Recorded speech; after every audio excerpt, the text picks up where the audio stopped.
Hey, what's up, you guys? Bloody Jacob here to bring you my review of Rogue One, a Star Wars story. And I know most people have already gotten out their videos on it, but I just had to work it out with my work schedule and stuff like that. But I finally got to see the movie today, and honestly, I really enjoyed it, man. I really liked, if not loved, certain parts of it, certain performances, and of course, there are definitely some standout scenes for sure. But before we get too deep into it, I just want to talk about my general feelings on Star Wars as a whole. I was never the biggest Star Wars fan. I'm not gonna jump on the bandwagon and claim I've been like a huge Star Wars fan all my life or anything. When I was a lot younger, well, I'm still young, I'm 20, but when I was a kid and stuff, Star Wars was always sort of like the more exciting alternative to Star Trek for me. Just with more action and things going on and such. I'm not trying to offend any Star Trek fans. That's just my thoughts as a child. But as I grew up, though, I did develop a greater appreciation for it, and now that I'm basically an adult, I am starting to grow an even greater appreciation and possibly even love for these movies. I've seen all of them. I haven't seen I haven't seen the original movies in a little while. As far as the prequel trilogy goes, I thought they were okay. I thought Revenge of the Sith had some good points to it, but the original film is definitely superior. And as far as The Force Awakens goes, I did really like that movie. I liked it quite a bit. I did do a review on that around the time it came out, a while ago. So if you guys want to go back and watch that, go ahead. I don't like it as much as I did when I filmed that, but I did like Force Awakens quite a bit. But I'll just say right off the bat, I think I prefer Rogue One, honestly. It just became more of a movie for me, really, because I do like the Star Wars, a sense of wonder and everything, and Rogue One still has that, but they have that, and then a lot of articles have said Rogue One has like a darker tone and different things like that, and it does. There is more death in this one. We see more of the main characters of the story die, which is a little bit different compared to some other outcomes in the Star Wars movies. Of course, Force Awakens had a pretty big character death, but as far as most of them go, you usually get to see like your Luke Skywalkers or your Princess Leia's, make it out and such. But with this one, we kind of knew what was going to go down going into it. If you had like any, prior knowledge of the main Star Wars story from before, you knew this could only go one way, really, by the end of the story. Of course, the story is, somewhat simple. It's in a way a prequel. I've seen articles debating this, if it's actually a prequel or not. It is, it takes place before the original film. So how isn't I don't know, but either way, let's talk about why I liked it. But yeah, with excuse me, I'm backtracking again. But with the story, it is pretty simple. It's about the Death Star being built, and then this rebellion force. The characters coming together with them and them meshing together in order to try and maybe not stop it, but at least get an idea of what they have to do, and sacrifices that go along with that. And again, knowing what's going to happen, knowing that the Death Star isn't destroyed until when the original films show it, it's gonna fall for them at some point, and we'll talk about some of these character deaths a little bit later in the video. There is gonna be spoilers in this video, by the way. But yeah, I really like the movie, and the story is simple, but I didn't think it had to be anything more really for what they're trying to do. Excuse me a second. I just forgot to upload a certain picture that I was going to use for this video. Bear with me, if you will. Let's see here. Alright, we'll use that. Excuse me for a second, guys.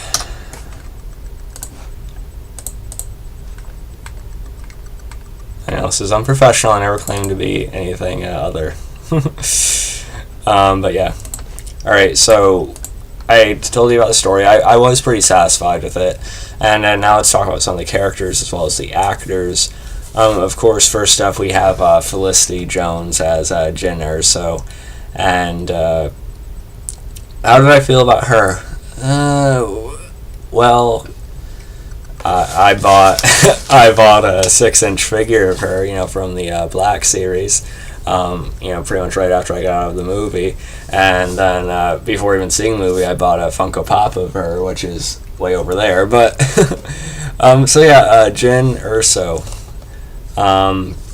I really liked her. I really got pretty invested in the character throughout the movie, and I think Felicity Jones really did deliver a very good performance in it.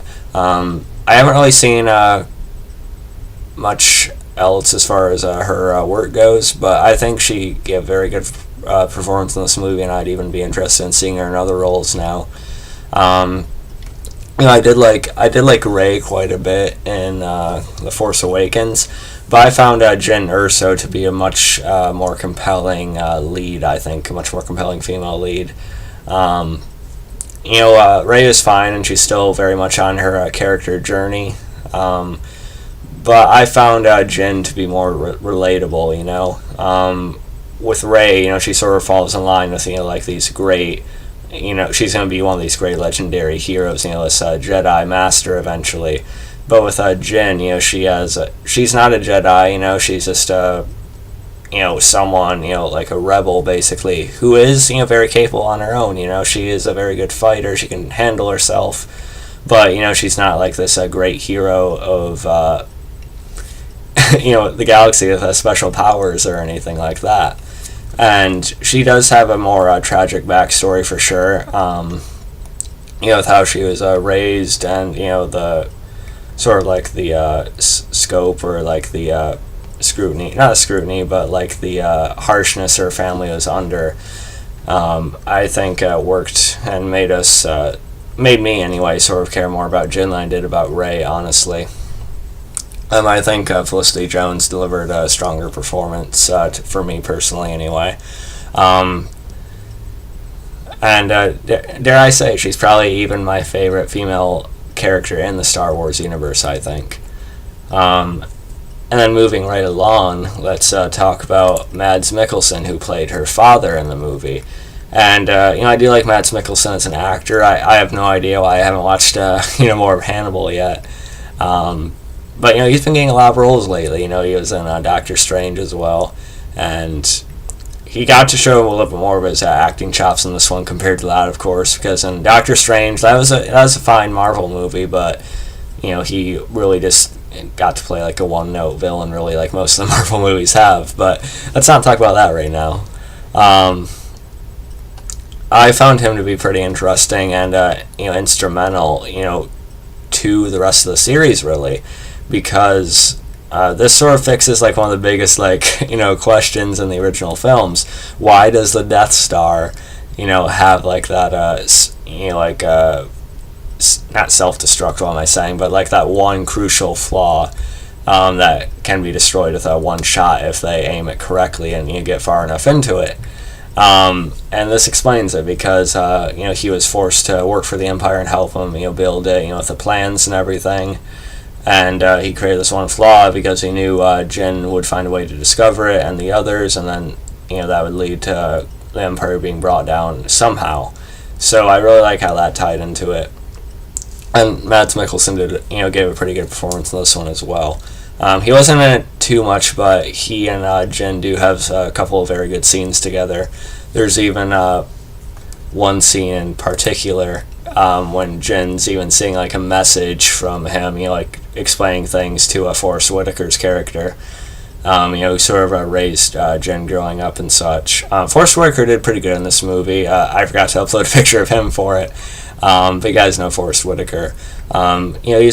He's been in a ton of movies, and some people have said his accent, his voice he used in this was a little bit overdone, and yeah, it kind of was. But I did feel for him a little more as it went along, although he's probably used even less than Mads Mikkelsen is in the movie. Yeah, I really like the scene with Jyn, and the hologram, and again, Felicity Jones did such a great job in that scene, just reacting to it and her expressions and sort of a heartbreak as he just talked about how he wanted Jyn to be taken care of and such, and how he's doing this in a way for her. Very good scene. That was one of my favorite scenes in the movie. I definitely can't do it justice by repeating the dialogue, but yeah.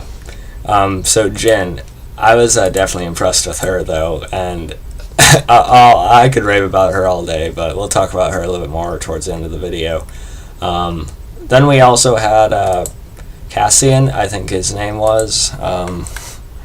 Cassian. Then we also had Rebel-owned Imperial Enforcer droid, whose memory is wiped. His name is K2SO, and I thought they were they were pretty good. Star Wars is always known for having sort of a droid, comic relief. We have R2-D2 and C-3PO, and they do make a little appearance in the movie, by the way. And that leads me into something else I'll talk about after I get through the cast here. But I found K2SO to be, pretty fun. He does have some good banter with Cassian as well as the others, and he's a little bit more stern and he puts his foot down a little bit more than some of the other, ally droids do in the movies. So he was fun. Cassian, he was fine. The actor did a all right job, pretty good job. But I found the character to be a little bit dull. And I felt like he was just sort of a lesser version of Han Solo to an extent, maybe. But he wasn't terrible or anything. And then we also had director Krennic, who was played by Ben Mendelsohn. I'm sorry, I can't pronounce names for some reason. But I thought he made for a pretty good villain. He was the one we seen the most in the movie. Of course, we also had appearances from a couple of the other characters from the original films that were somewhat used in CGI and such, which I thought was fine. Even an appearance from Princess Leia, which we'll talk about in a few minutes.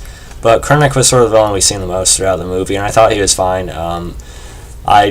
In a way, I did like him more than Kylo Ren in The Force Awakens for some reason. I don't know.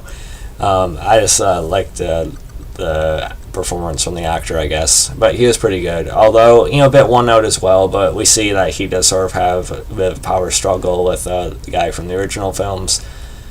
And then we also had a character again, I'm just looking to make sure or try to pronounce the names correctly. Charette. He's this blind warrior who believes in the Force. He is said to be one of the guardians of the Wills. So he's not an actual Jedi, but he believes heavily in the ways that the Force is out there and does guide those who believe in it and deserve it.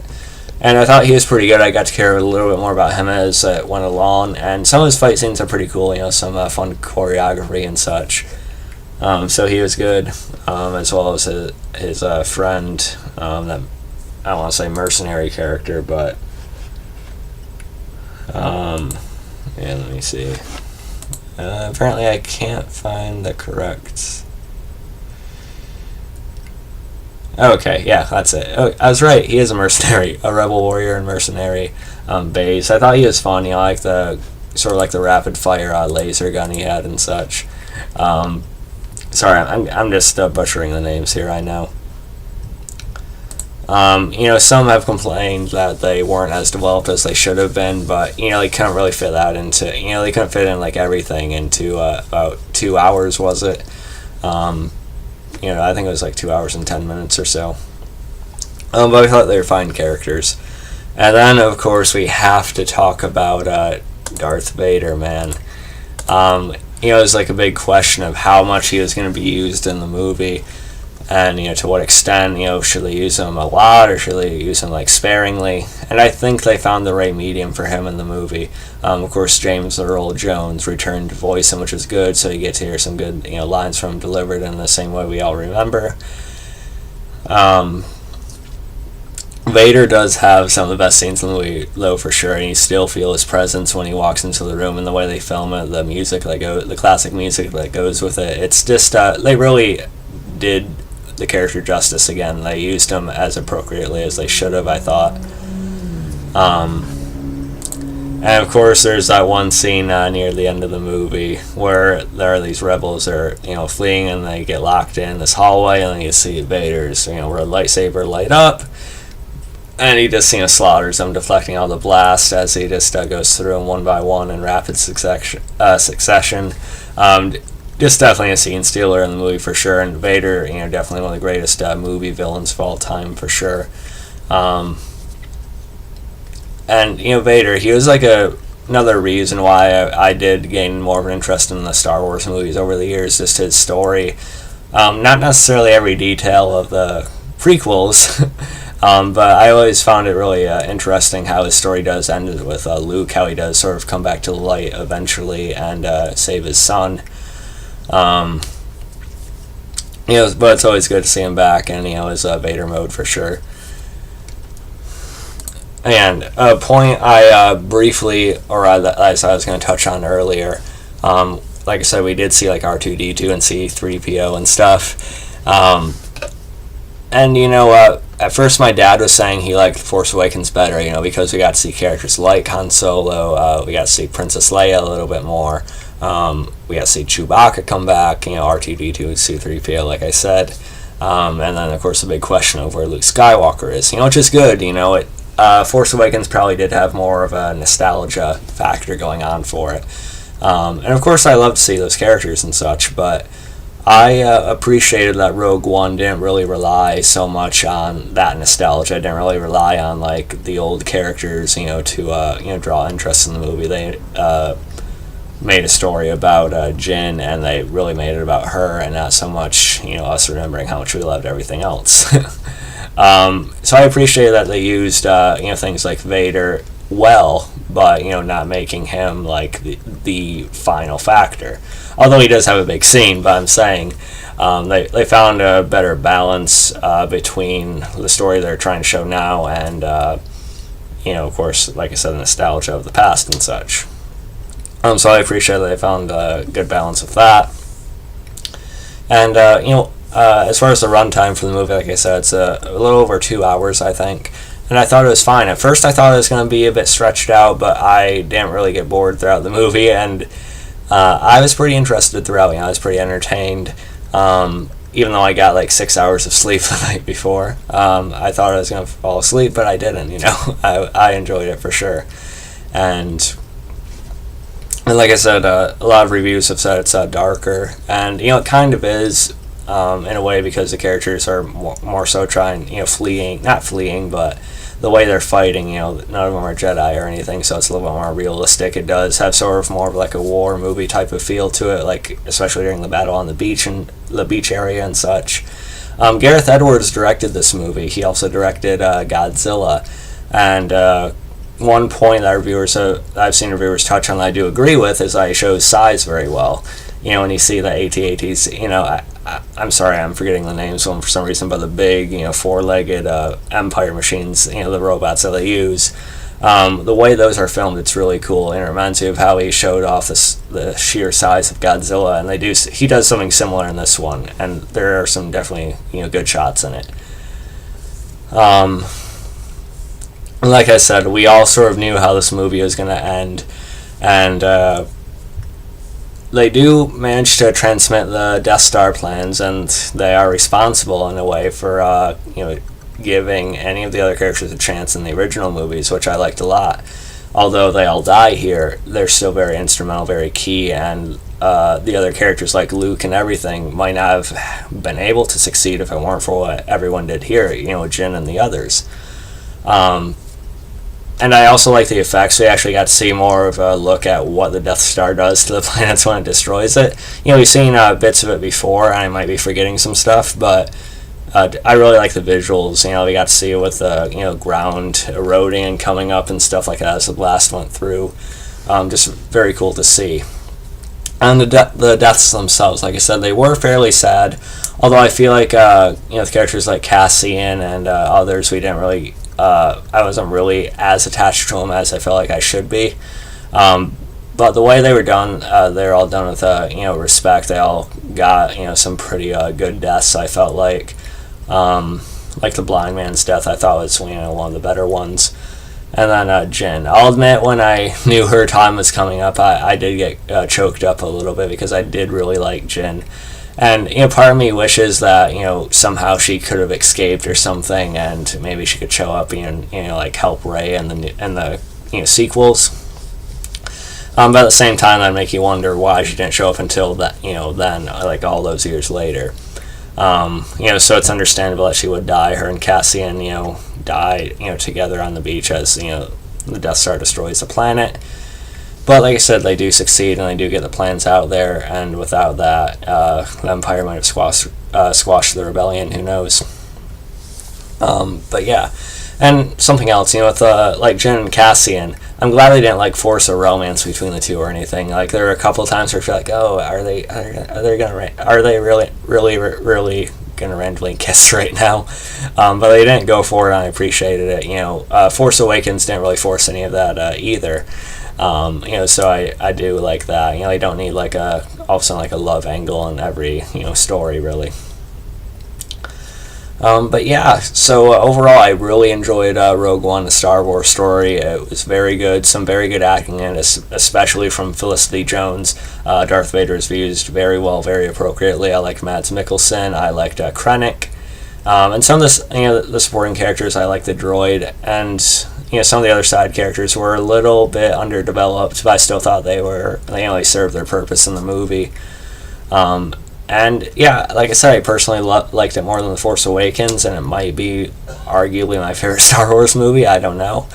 It's kind of hard to say, hard to compare them to the classics and such, but I definitely enjoyed it.